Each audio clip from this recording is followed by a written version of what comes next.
Estando Pedro abajo en el patio, vino una de las criadas del sumo sacerdote, y cuando vio a Pedro que se calentaba mirándole, dijo: «Tú también estabas con Jesús el Nazareno». Mas él negó, diciendo: «No le conozco, ni sé lo que dices». Y salió a la entrada, y cantó el gallo. Y la criada, viéndole otra vez, comenzó a decir a los que estaban allí: «Este es de ellos». Pero él negó otra vez. Y poco después los que estaban allí dijeron otra vez a Pedro: «Verdaderamente tú eres de ellos, porque eres Galileo, y tu manera de hablar es semejante a la de ellos». Entonces él comenzó a maldecir y a jurar: «No conozco a este hombre de quien habláis». Y el gallo cantó la segunda vez. Entonces Pedro se acordó de las palabras que Jesús le había dicho: «Antes que el gallo cante 2 veces, me negarás 3 veces». Y pensando en esto, lloraba. San Marcos capítulo 14, versículos 66 a 72. El Sanedrín había declarado a Jesús digno de muerte, pero era contrario a la ley judaica juzgar a un preso de noche. Un fallo legal no podía pronunciarse sino a la luz del día y ante una sesión plenaria del concilio. A pesar de esto, el Salvador fue tratado como criminal condenado y entregado para ser ultrajado por los más bajos y viles de la especie humana. El palacio del sumo sacerdote rodeaba un atrio abierto en el cual los soldados y la multitud se había congregado. A través de ese patio, y recibiendo por todos lados burlas acerca de su afirmación de ser hijo de Dios, Jesús fue llevado a la sala de guardia. Sus propias palabras: «Sentado a la diestra del poder de Dios y viniendo en las nubes del cielo», eran repetidas con escarnio. Mientras estaba en la sala de guardia, aguardando su juicio legal, Jesús no fue protegido. El populacho ignorante había visto la crueldad con que había sido tratado ante el concilio, y por tanto se tomó la libertad de manifestar todos los elementos satánicos de su naturaleza. La misma nobleza y el porte divino de Jesús lo enfurecían. Su mansedumbre, su inocencia y su majestuosa paciencia lo llenaban de un odio satánico. Pisoteaba la misericordia y la justicia. Nunca fue tratado un criminal en forma tan inhumana como lo fue el Hijo de Dios. Pero una angustia más intensa desgarraba el corazón de Jesús. Ninguna mano enemiga podría haberle asestado el golpe que le infligió su dolor más profundo.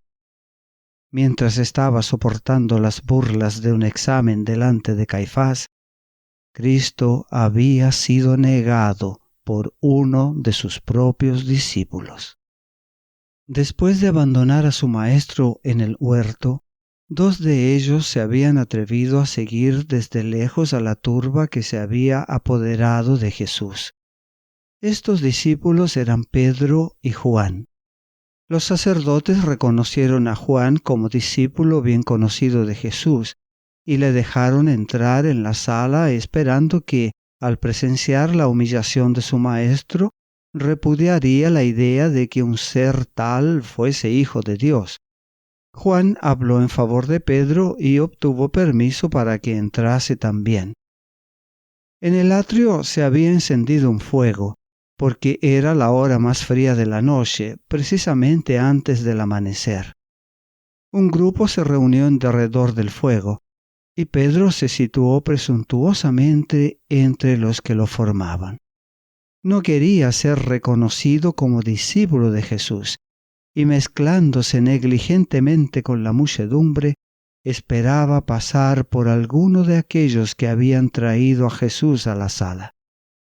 Pero, al resplandecer la luz sobre el rostro de Pedro, la mujer que cuidaba la puerta le echó una mirada escrutadora.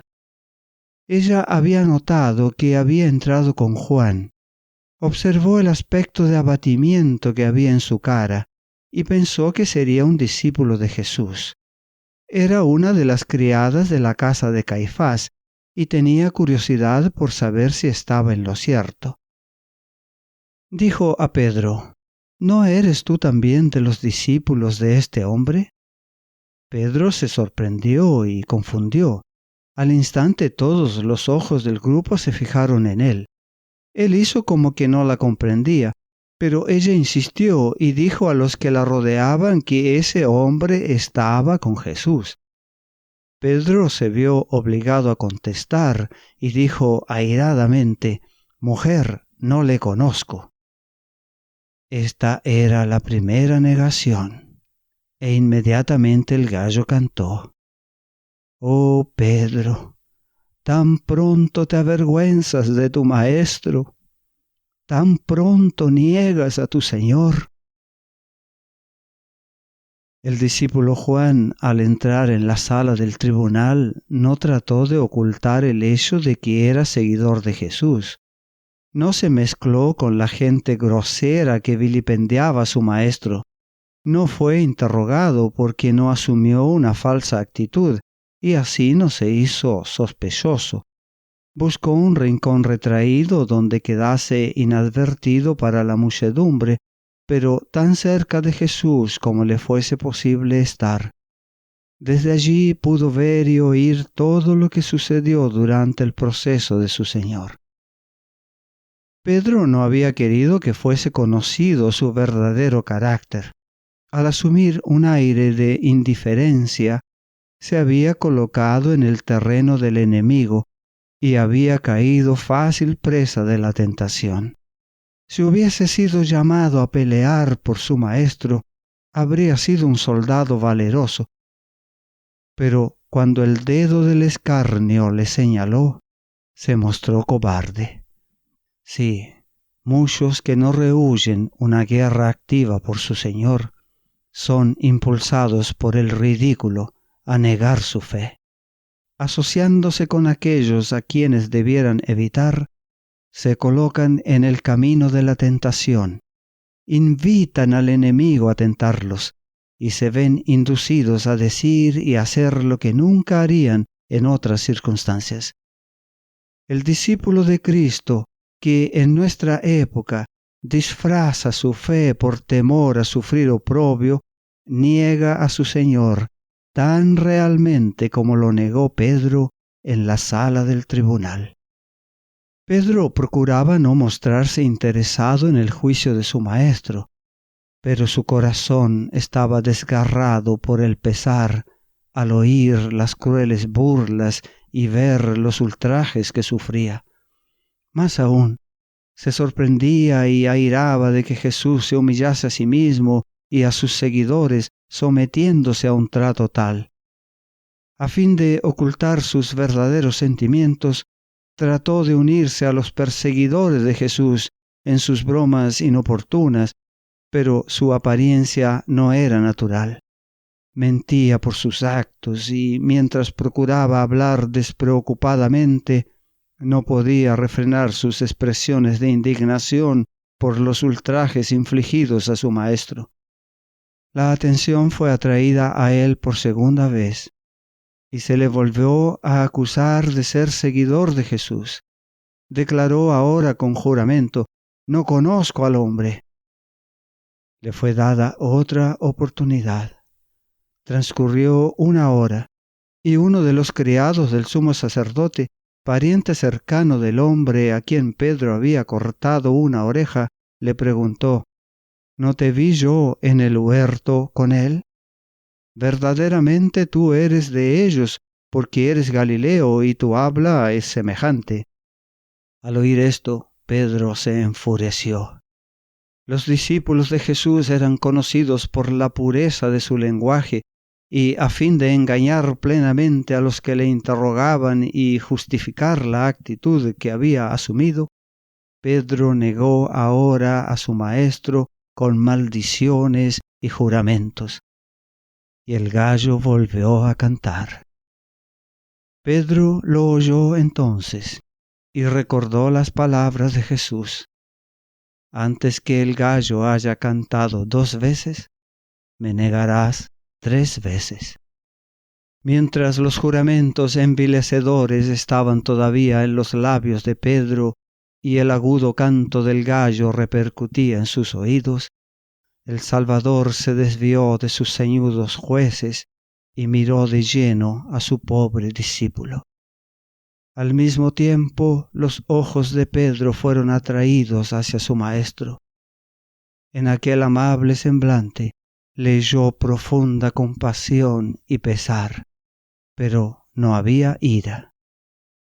Al ver ese rostro pálido y doliente, esos labios temblorosos, esa mirada de compasión y perdón, su corazón fue atravesado como por una flecha. Su conciencia se despertó, los recuerdos acudieron a su memoria, y Pedro rememoró la promesa que había hecho unas pocas horas antes de que iría con su Señor a la cárcel y a la muerte. Recordó su pesar cuando el Salvador le dijo en el aposento alto que negaría a su Señor 3 veces esa misma noche.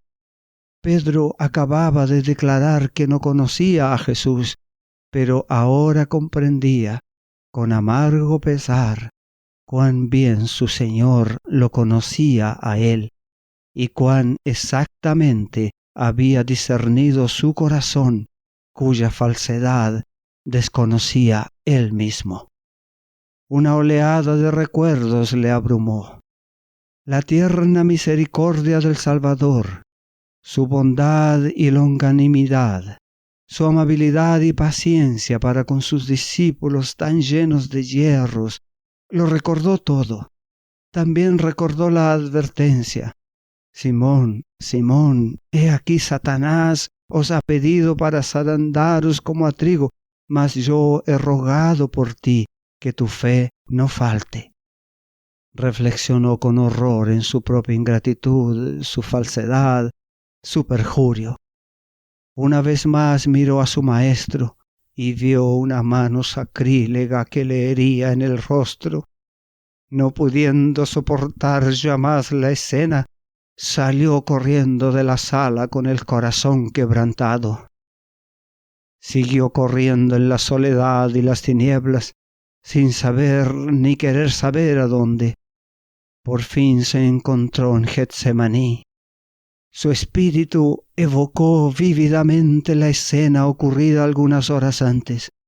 El rostro dolorido de su Señor, manchado con sudor de sangre y convulsionado por la angustia, surgió delante de él. Recordó con amargo remordimiento que Jesús había llorado y agonizado en oración solo, mientras que aquellos que debieran haber estado unidos con él en esa hora penosa estaban durmiendo. Recordó su solemne encargo: velad y orad para que no entréis en tentación. Volvió a presenciar la escena de la sala del tribunal. Torturaba su sangrante corazón el saber que había añadido él la carga más pesada a la humillación y el dolor del Salvador. En el mismo lugar donde Jesús había derramado su alma agonizante ante su Padre, cayó Pedro sobre su rostro y deseó morir. Por haber dormido cuando Jesús le había invitado a velar y orar, Pedro había preparado el terreno para su grave pecado. Todos los discípulos, por dormir en esa hora crítica, sufrieron una gran pérdida. Jesús conocía la prueba de fuego por la cual iban a pasar.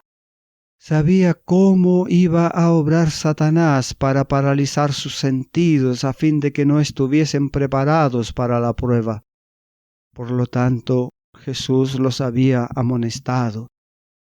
Si hubiesen pasado en vigilia y oración aquellas horas transcurridas en el huerto, Pedro no habría tenido que depender de su propia y débil fuerza. No habría negado a su Señor.